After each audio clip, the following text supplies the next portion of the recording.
আমার প্রিয় মাধ্যমিকের ছাত্রছাত্রীরা, তোমাদের মাধ্যমিকের খুবই গুরুত্বপূর্ণ একটি বিষয় হলো ইতিহাস। আর ইতিহাসে আমাদের প্রশ্নমান 2 মার্কসের প্রশ্ন তোমাদের থাকবে 3-এর দাগে। সেখানে তোমাদের মোট 8টি অধ্যায় আছে, প্রতিটি অধ্যায় থেকে 2টি করে মোট 16টি প্রশ্ন থাকবে। অর্থাৎ প্রথম অধ্যায় থেকে 2টো প্রশ্ন থাকবে, দ্বিতীয় অধ্যায় থেকে 2টি প্রশ্ন থাকবে, এইভাবে প্রতিটি অধ্যায় থেকে 2টো করে প্রশ্ন, মোট 16টি প্রশ্ন থাকবে।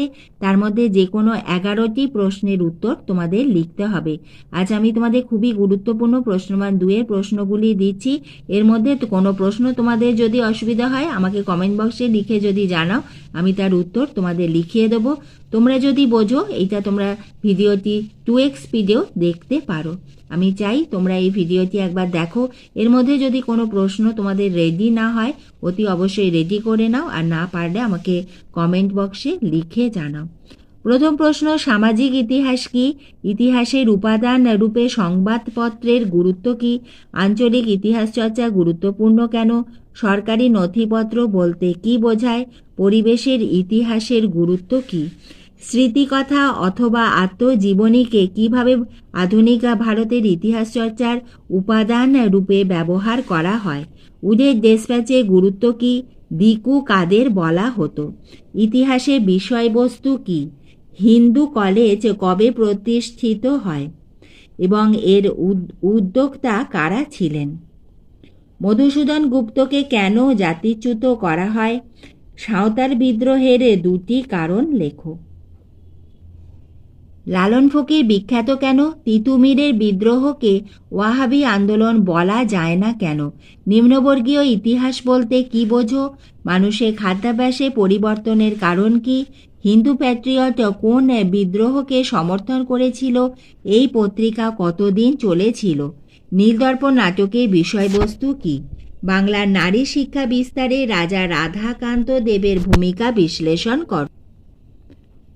শ্রী রামকৃষ্ণ দেবের সর্বধর্ম সমন্বয়ের আদর্শ ব্যাখ্যা করো। মধুসূদন গুপ্ত কে ছিলেন? সংবাদপত্র এবং সাময়িক পত্রের মধ্যে পার্থক্য কি? নীল বিদ্রোহে খ্রিস্টান মিশনারিদের ভূমিকা কিরূপ ছিল?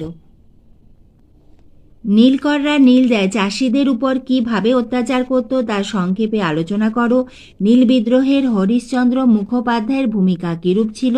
চুয়ার বিদ্রোহের বৈশিষ্ট্য কী ছিল? চুয়ার বিদ্রোহের কারণ কি? কোল বিদ্রোহের 2টি কারণ উল্লেখ করো। কুন্তকর্তী প্রথা কি? ওয়াহাবি কথার অর্থ কি? কার নাম অনুসারে ওয়াহাবি আন্দোলন হয়? সমাজ সংস্কারে নব্যবঙ্গের ভূমিকা কি ছিল? দুদু মিয়া স্মরণীয় কেন? মহারানীর ঘোষণাপত্রের 1858 মূল উদ্দেশ্য কী ছিল? ব্যঙ্গচিত্র কেন আঁকা হয়? বাংলা ছাপাখানার বিকাশে পঞ্চানন কর্মকারের ভূমিকা কী ছিল?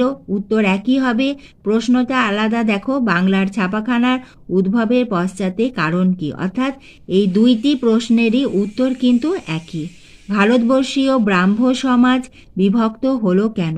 ফরাজি আন্দোলন কি ধর্মীয় পুনর্জাগরণের আন্দোলন? তাহা ব্যাখ্যা করো। জমিদার সভা ও ভারত সভার মধ্যে 2টি পার্থক্য লেখো। 19 শতকে জাতীয়তাবাদের উন্মেষে ভারতমাতা চিত্রটির কিরূপ ভূমিকা ছিল?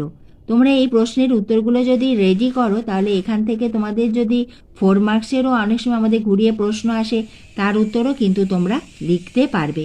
আধুনিক ভারতের ইতিহাসে সভা সমিতির যুগ বলতে কি বোঝো? শ্রীরামপুর ত্রয়ী বলতে কি বোঝো?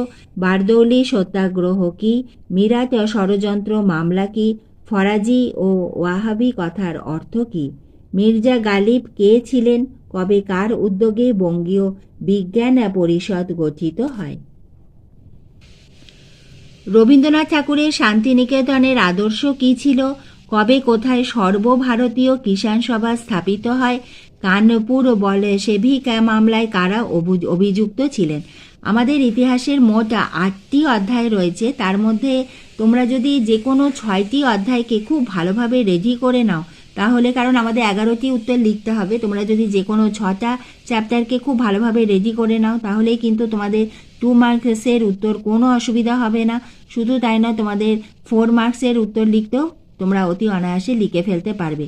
কিন্তু আমাদের প্রশ্নমান 8 8 মার্কসের যে প্রশ্ন থাকে সেখানে কিন্তু আমাদের প্রথম এবং আমাদের যে অষ্টম অধ্যায় আছে সেখান থেকে কিন্তু 8 মার্কসের প্রশ্ন থাকবে না, শুধু দ্বিতীয় থেকে সপ্তমের মধ্যেই তোমাদের প্রশ্ন থাকবে। কানপুর বলশেভিক মামলায় কারা অভিযুক্ত ছিলেন? মাদাম কামা কেন বিখ্যাত? দলিত কারা? উদ্বাস্তু কাদের বলা হয়? স্বতন্ত্র অন্ধ্রপ্রদেশ গঠন করা হয় কোন প্রেক্ষাপটে? জুনাগড় কিভাবে ভারতভুক্ত হয়? পুনর্বাসনের যুগ বলতে কি বোঝো? হোমরুল লীগ আন্দোলনে কারা নেতৃত্ব দেন? কার্লাইল সার্কুলার কি? কেনারাম ও বেচারাম কি? ইলবার্ট বিলে কি বলা হয়েছিল? মানবেন্দ্রনাথ রায় কেন বিখ্যাত ছিলেন? আমি তোমাদের যে 8 মার্কসের প্রশ্নটা বললাম, তোমাদের 8 মার্কসের তো 3টি প্রশ্ন থাকে। প্রথম প্রশ্নটা থাকবে তোমাদের দ্বিতীয় অথবা তৃতীয় অধ্যায় থেকে, তারপরে প্রশ্নটি থাকবে চতুর্থ অথবা পঞ্চম অধ্যায় থেকে, এবং 3 নম্বর যে প্রশ্ন 8 মার্কসে সেটি থাকবে তোমাদের ষষ্ঠ অথবা সপ্তম অধ্যায় থেকে। অর্থাৎ প্রথমটা থাকবে 2 অ্যান্ড চ্যাপ্টার 3 এর মধ্যে অথবা থাকবে, তারপরে 4 অ্যান্ড 5 এর মধ্যে অথবা, এবং তারপরে তোমাদের চ্যাপ্টার 6 অ্যান্ড 7 এর মধ্যে অথবা। 8 মার্কসে যে প্রশ্নে তোমাদের 3টি থাকে সেখানে তার মধ্যে যে কোনো একটি উত্তর তোমাদের লিখতে হবে। শ্রীরামপুর ত্রয়ী বলতে কি বোঝো? একা আন্দোলনে কৃষকদের কি শপথ নিতে হতো? বসু বিজ্ঞান মন্দিরে বিজ্ঞান চর্চার 2টি অবদান লেখো। নিখিল ভারত ট্রেড ইউনিয়ন কংগ্রেস কি উদ্দেশ্যে প্রতিষ্ঠিত হয়েছিল? 1857 খ্রিস্টাব্দে বিদ্রোহের 2টি বৈশিষ্ট্য লেখো।